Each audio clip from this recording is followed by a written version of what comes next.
سب سے پہلے بات آج بھارت پاکستان تعلقات کے حوالے سے ہوگی، کیونکہ ایک بار پھر سندھ طاس آبی معاہدے پر کشیدگی بڑھ گئی ہے۔ لگاتار بیان بازی کا سلسلہ تیز ہو گیا اور پاکستان نے ایک بار پھر بھارت کو دھمکی دی ہے کہ سندھ طاس معاہدہ، اس پر پھر سے بھارت کو دھمکی دی گئی ہے۔ اور آپ کو بتا دیں کہ بھارت اور پاکستان کے درمیان سندھ طاس معاہدے یعنی انڈس واٹر ٹریٹی پر جاری کشیدگی کے دوران پاکستان نے ایک بار پھر سخت موقف اختیار کرتے ہوئے بھارت کو نئی وارننگ دی ہے۔ پاکستان کے وفاقی وزیر برائے موسمیاتی تبدیلی مصدق ملک نے وزیر اطلاعات عطا اللہ تاڈر کے ہمراہ مشترکہ پریس کانفرنس سے خطاب کرتے ہوئے کہا کہ اگر کسی نے پاکستان کے حصے کے پانی پر دعویٰ کیا تو ہم وہ ہاتھ کاٹ دیں گے۔ مصدق ملک نے الزام عائد کیا کہ بھارت پاکستان کی پانی کی فراہمی کو اپنے کنٹرول میں لینے کی کوشش کر رہا تھا۔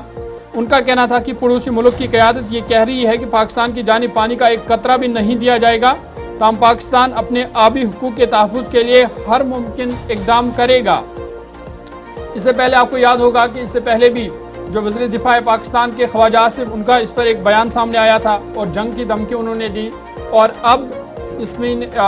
یہ دوسرا بیان پاکستان کی طرف سے دوسری دھمکی۔ اور کلائمیٹ چینج کی جو وزارت ہے مصدق ملک کے پاس اسلام آباد میں نیوز کانفرنس میں جب ان سے سوالات پوچھے جا رہے تھے تو ایک سوال کا جواب انہوں نے کہا، جس میں کہا کہ 1.5-2 برس میں ہم نے بہت ساری چیزیں کر کے دکھائی ہیں، عسکری محاذ پر بھی اور سیاسی محاذ پر بھی ہم دوبارہ سے ایسا کرنے کے اہل ہیں۔ لیکن یاد رکھیے گا کہ خواجہ آصف ہوں، جنرل آصف منیر ہوں، محمد شریف چودھری ہوں، D G I S P R جو ہیں، اس کے علاوہ موجودہ وقت میں مصدق ملک ہوں، ان کے اس طرح کے بیانات یا یہ جو مسلسل سٹیٹمنٹس آئے ہیں، اس میں ایک طرح کا تضاد بھی پایا گیا ہے۔ کچھ نے ڈیفرنٹ لائن کو ٹچ کیا ہے، کچھ آبی تنازع پر شدید اس کے نقصانات ہوں گے یا اس کے نتائج برآمد ہوں گے، یہ بار بار بتانے کی کوشش کر رہے ہیں، لیکن یہ دعوے محض دعوے ثابت ہوئے ہیں۔ 1.5 برس سے 23 اپریل کو ایک میٹنگ ہوئی، 22 اپریل 2025 کے پہلگام حملے کے بعد، اور سی سی ایس کے اجلاس میں 5 بڑے فیصلے ہوئے۔ پہلا وہ فیصلہ تھا جس کے تحت پاکستان کو پانی روکا گیا، جس پر یہ بیانات آ رہے ہیں۔ 1.5 برس بیت گیا ہے، پاکستان کے اس طرح کے بیانات اب تو ایک عادت سی بن گئی ہے، نہ صرف دینے کی بلکہ ہمیں بھی عادت ہو گئی ہے سننے کی۔ مگر کن الفاظ کا استعمال دھمکی بھرے لہجے میں سندھ طاس آبی معاہدہ بحال کیا جائے، بصورت دیگر اس کے نتائج ایسے ہوں گے۔ مصدق ملک کی طرف سے کیا گیا، جو وفاقی وزیر ہے، جو بھارت کو ہاتھ کاٹنے تک کی دھمکی سندھ طاس آبی معاہدے پر دے رہے ہیں۔ سارا دن بات ہوئی ہے، اس کے کلپس ہیں، آپ دیکھیے کہ دنیا کیا کہے۔ ہماری بات چھوڑ دیں، آپ چھوڑ دیں یہ بات کہ میں کیا کہہ رہا ہوں، یہ منسٹر صاحب کیا کہہ رہے ہیں۔ ہم تو خیر اپنے حق کے لیے ہم تو اعلان کر چکے ہیں کہ جو ہمارے پانی پہ ہاتھ ڈالے گا ہم وہ ہاتھ ہی کاٹ دیں گے۔ ہم تو یہ اعلان کر چکے ہیں، اور صرف اعلان نہیں کر چکے، 2 مرتبہ 1-1.5 سال میں دکھا چکے ہیں کہ اگر کسی نے ہاتھ ڈالا تو ہم ہاتھ کاٹ دیں گے۔ لیکن سوال انصاف کا بھی تو ہے،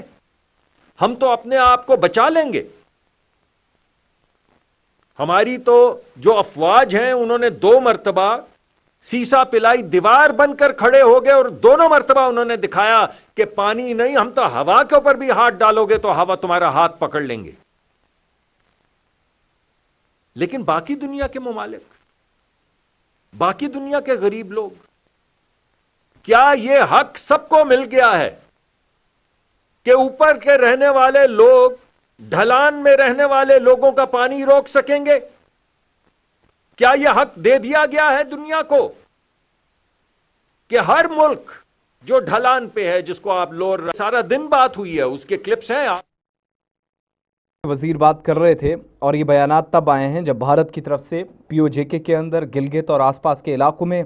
پاکستان کی جانب سے جو کچھ صورتحال پیدا کی گئی ہے یا بتانے کی کوشش کی گئی ہے، جس طریقے سے گزشتہ 1 ماہ کے دوران نقصانات ہوئے ہیں، اس پر ایک سخت رد عمل بھی دیا گیا۔ اور پھر افغانستان پر کل اٹیکس ہوئے، اس کا بھی ایک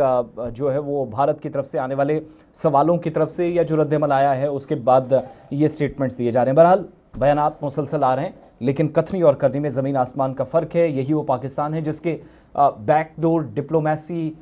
یا ڈپلومیٹک چینلز کو اوپن رکھنے کی بات کہی جا رہی ہے، اور ریٹائرڈ آرمی پرسنلز یا جو اہلکار ہیں اور پیپل ٹو پیپل کانٹیکٹ کی بہت زیادہ باتیں کر رہے ہیں۔